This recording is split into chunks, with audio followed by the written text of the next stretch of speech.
हजुर नमस्कार। जेएलसिटी नेपालको यो अनलाइन फर्म भर्न मिल्ने सुविधाको बारेमा सबैजनालाई जानकारी गराउँदैछु। अनलाइन सिस्टमले कसरी काम गर्छ र तपाईँहरूले कसरी फर्म भर्न सक्नुहुन्छ भन्ने विषयमा यो भिडियोमा मैले जानकारी गराउनेछु। भिडियो अन्तिमसम्म हेर्नुभयो भने तपाईँले सजिलैसँग अनलाइन फर्महरू चाहिँ भर्न सक्नुहुन्छ। अनलाइन फर्म भर्नको लागि सुरुमा तपाईँहरूले आफ्नो नजिकको जेएलसिटी ब्रान्चबाट आइडी र पासवर्ड आफ्नो कन्सल्टेन्सीको नाममा, इन्स्टिट्युटको नाममा आइडी पासवर्डहरू चाहिँ लिनुपर्ने हुन्छ। आइडी पासवर्ड लिइसक्नु भए पछाडि जुनसुकै ब्राउजरबाट jlcitynepal.com इन्ट्री गर्नुभयो भने यो एडमिट लगइन अथवा यो लगइनको सिस्टम आउँछ। जेएलसिटी इक्जाम म्यानेजमेन्ट सिस्टम भन्ने खोल्छ। यसमा तपाईँहरूले लगइन अथवा जेएलसिटी ड्यासबोर्ड लगइन टु ड्यासबोर्ड गर्नुभयो भने फर्म भर्ने ठाउँ आउँछ र तपाईँले यसरी आफ्नो तपाईँले पाउनुभएको आइडी र पासवर्ड इन्ट्री गर्न सक्नुहुन्छ। इन्ट्री गरिसके पछाडि तपाईँलाई सुरुमा यो कन्सल्टेन्सी एडमिन ड्यासबोर्ड भन्ने उपलब्ध हुन्छ।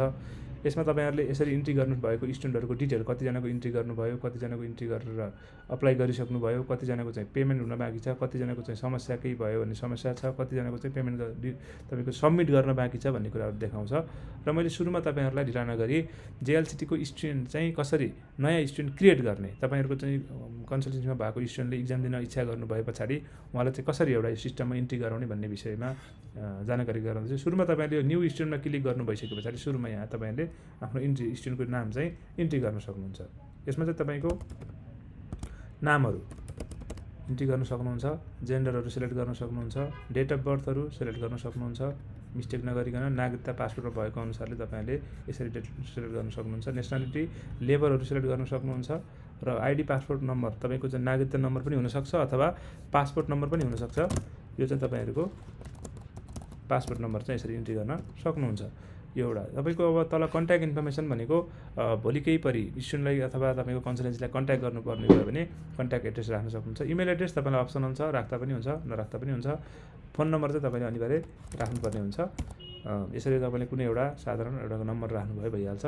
र एड्रेस तपाईँको स्टुडेन्टको कन्ट्याक्ट एड्रेस चाहिँ कहाँ हुन्छ त्यहाँ तपाईँको यसरी इन्ट्री गर्न सक्नुहुन्छ। यसरी राखिसके पछाडि तपाईँको तल डकुमेन्टको पार्टमा जानुभयो भने स्टुडेन्टको आइडेन्टिटी फोटो राख्नुपर्ने ठाउँमा यसरी कुनै उसको स्टुडेन्टको आइडी फोटो, पासपोर्ट साइजको फोटोको चाहिँ जेपिजी फर्मेटमा कुनै फर्मेटमा तपाईँले अपलोड गर्न सक्नुहुन्छ र सँगसँगै आइडी डकुमेन्ट पनि अपलोड गर्न सक्नुहुन्छ। डकुमेन्टमा तपाईँहरूले पासपोर्ट अथवा नागरिकता इङ्ग्लिसमा नाम र डेट अफ बर्थ खुलेको आइडी डकुमेन्ट यसरी अपलोड गर्न सक्नुहुनेछ, चेक गर्न पनि सक्नुहुनेछ।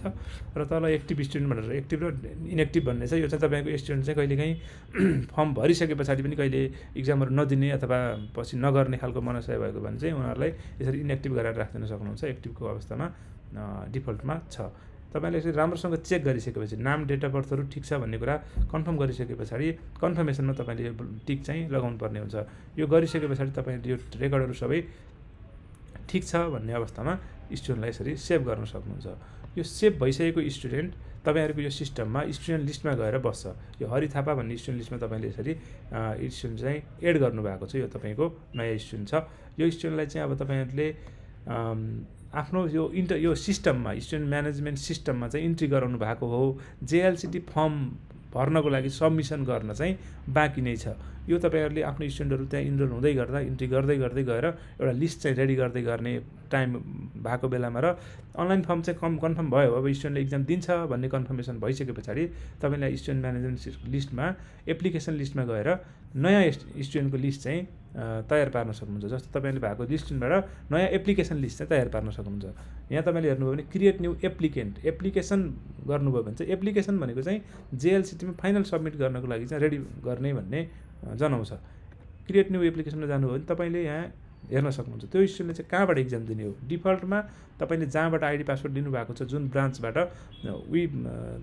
सम्बन्धित ब्रान्चको काठमाडौँ सेन्टर भनेर देखाएको छ भने यो काठमाडौँ सेन्टरमा, अरू कुनै ठाउँबाट इक्जाम दिने हो भने तपाईँले यहाँ तलबाट लोकेसन चाहिँ चेन्ज गर्न सक्नुहुन्छ। अब कसले इक्जाम दिने हो, भर्खर हामीले भरेको हरि थापाले इक्जाम दिने हो। यहाँ 2-3 जना भएको केसमा सबैजनालाई एकचोटि सिलेक्ट अल गर्न पनि मिल्छ। आफूले यताबाट टिक लगाएर 2-3 जना जतिजनाले कन्फर्म भएको छ उहाँहरूको फर्म भर्न मिल्छ।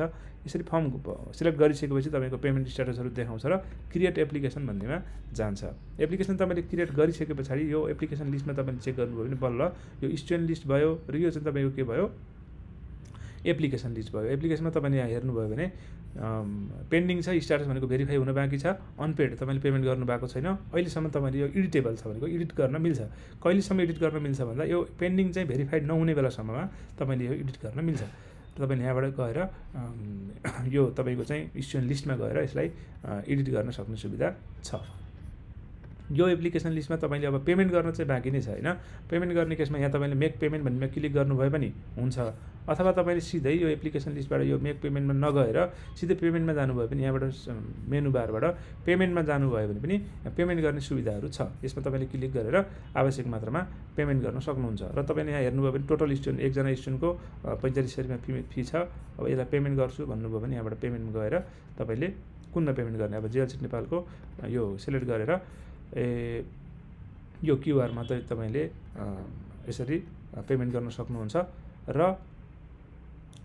यो भइसकेको पेमेन्टको फाइललाई चाहिँ तपाईँले यहाँनिर यसरी कुनै एट्याच गरेर एउटा मानौँ ल यसलाई चाहिँ तपाईँले एउटा स्लिप मान्ने हो भने यो स्लिपलाई मैले यहाँ अपलोड गरेँ, यो स्लिप चाहिँ तपाईँको ल पेमेन्ट छ है भनेर केही कुरा लेख्नु पऱ्यो भने, जस्तो मैले चाहिँ केही तपाईँहरूको पेमेन्टको केही आउँछ कहिलेकाहीँ, केही अप्सनल हो, केही समस्या पऱ्यो, त्यस्तो खालको केही बुझाउनु पर्ने कुरा छ, ब्याङ्कको कहिलेकाहीँ स्क्रिनसट चाहिँ लिइसके पछाडिको तपाईँले कहिलेकाहीँ म्यासेजको स्क्रिनसट पठाउन सक्नुहुन्छ, कति स्टेटमेन्टको पठाउनुहुन्छ भने त्यस्तो कुराहरू केही बुझाउनु पर्ने जस्तो लाग्छ भने केही कुराहरू लेखेर तपाईँले कम्प्लिट पेमेन्ट गर्न सक्नुहुन्छ।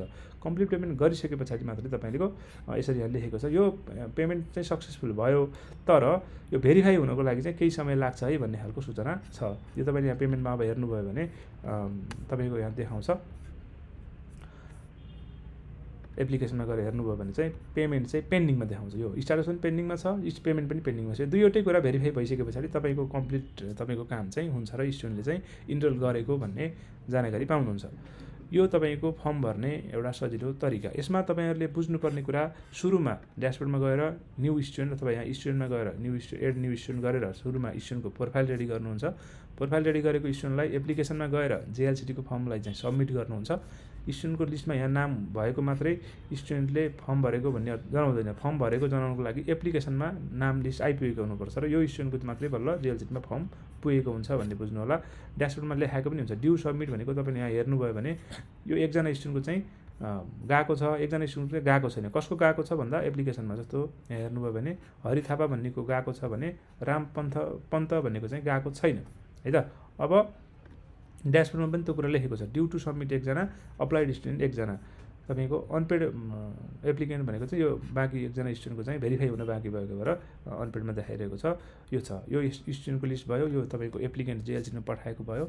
एडमिट कार्ड भनेको चाहिँ तपाईँलाई एडमिट कार्ड इस्यु भइसके पछाडि अब यहाँनिर हेर्नुभयो भने नट एसाइन भनेर देखाएको छ। यो एडमिट नम्बर इस्यु भएर हामीले तपाईँहरूलाई पठाइसके पछाडि यहाँ एडमिट नम्बर देखाउँछ, तपाईँहरूले यहाँबाट डाउनलोड गरेर त्यसलाई प्रिन्ट गर्न सक्नुहुन्छ। एडमिट कार्डको लागि जेएलसिटी अफिस गइराख्नु पर्ने छैन। र अब यो पेमेन्टको केसमा मैले अगाडि भनिसकेँ, यहाँबाट तपाईँहरूको बाँकी भएको स्टुडेन्टको पेमेन्टहरू चाहिँ गर्न मिल्छ।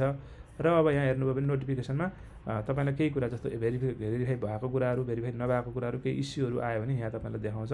अहिले यो पुरानो नोटिफिकेसनहरू बाँकी छ। यो सेटिङमा हेर्नुभयो भने तपाईँको आफ्नो प्रोफाइलहरू देखाउँछ। सेक्युरिटीमा तपाईँको पासवर्डहरू चेन्ज गर्नुपर्ने अवस्थामा चेन्ज गर्ने, पासवर्ड चेन्ज गर्ने सुविधा छ।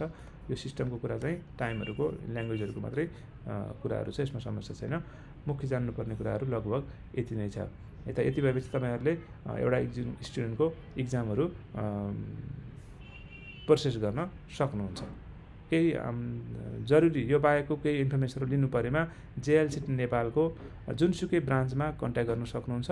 साथसाथै काठमाडौँको हेड अफिसमा पनि कन्ट्याक्ट गर्न सक्नुहुन्छ। फोन नम्बरहरू र इमेलहरूबाट पनि सम्पर्क गर्न सक्नुहुन्छ। सबैले अन्तिमसम्म भिडियो हेर्नुभएकोमा सबैजनालाई धन्यवाद। केही नबुझेको कुराहरू भयो भने अवश्य पनि सम्पर्क गर्नुहुनेछ भन्ने आशा व्यक्त गर्दछु। धन्यवाद।